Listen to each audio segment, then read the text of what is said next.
allons-nous tous devenir des actionnaires ou des investisseurs? C'est un phénomène venu des États-Unis. En France, on appelle cela le financement participatif. La méthode est simple. Avec 10 euros, 50 euros, parfois beaucoup plus pour ceux qui en ont les moyens, vous pouvez, via Internet et d'un simple clic, soutenir ou acheter les actions d'un chanteur, d'un peintre ou d'une entreprise si vous croyez à son projet. Au départ, c'était presque un amusement. Aujourd'hui, c'est devenu un moyen important de financement pour les jeunes entreprises qui ne trouvent pas d'argent chez leurs banquiers. Mot savant, crowdfunding, financement participatif, mais ça veut dire quoi?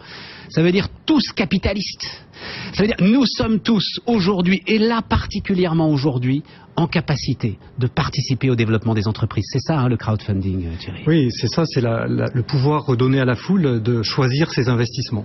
Ses investissements, que ce soit du don, du prêt ou du capital, pour devenir actionnaire, au sens acteur du terme, des plus belles pépites de notre pays.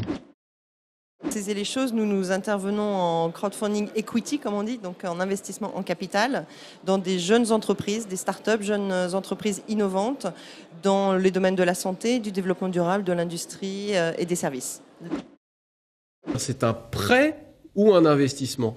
Alors on peut tout faire aujourd'hui en crowdfunding. On peut faire du don, on peut faire du prêt, et on peut faire de l'investissement. WeSeed, lui, est spécialisé dans l'investissement. L'investissement consiste à acheter des instruments financiers, donc des actions d'entreprise. Ça veut dire qu'il y aura un retour? Il y aura un retour à terme sur investissement éventuel. Il y a un facteur de risque qui est associé à cet investissement-là. Je vous demande de vous mettre dans la peau d'un investisseur particulier, mais pas forcément d'un investisseur qualifié, quelqu'un qui joue un petit peu en bourse, qui a quelques modestes économies à investir. Et d'autre part, de partir du postulat que la foule est plus experte que les experts et que souvent, qu'elle chante toujours juste.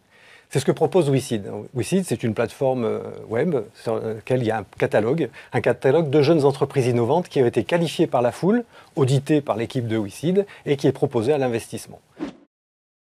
Sur la plateforme WeSeed, les startups sont strictement sélectionnées. Alors les qualités recherchées sont une société avec un réel potentiel de croissance, avec des valeurs sociétales fortes, et surtout des barrières à l'entrée qui permettent à l'investisseur d'être rassuré quant à la capacité de la société de pénétrer son marché et donc sur une logique moyen terme à 5 à 7 ans de pouvoir offrir une rentabilité, une plus-value intéressante aux particuliers qui ont décidé de la soutenir. Parmi eux, Luc Vong. Il a découvert le crowdfunding dans la presse économique. Il a investi dans 5 projets, dont l'entreprise de Marc Lemonnier qui fait des médicaments contre les maladies nosocomiales.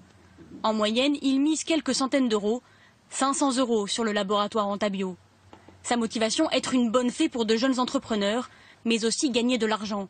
Dans le cas d'Antabio, un investisseur lui a déjà racheté ses parts, il a doublé sa mise. J'avais des business angels, des aides d'État qui ont joué leur rôle, la BPI a joué son rôle en subvention et en avance remboursable, mais ça ne suffit pas.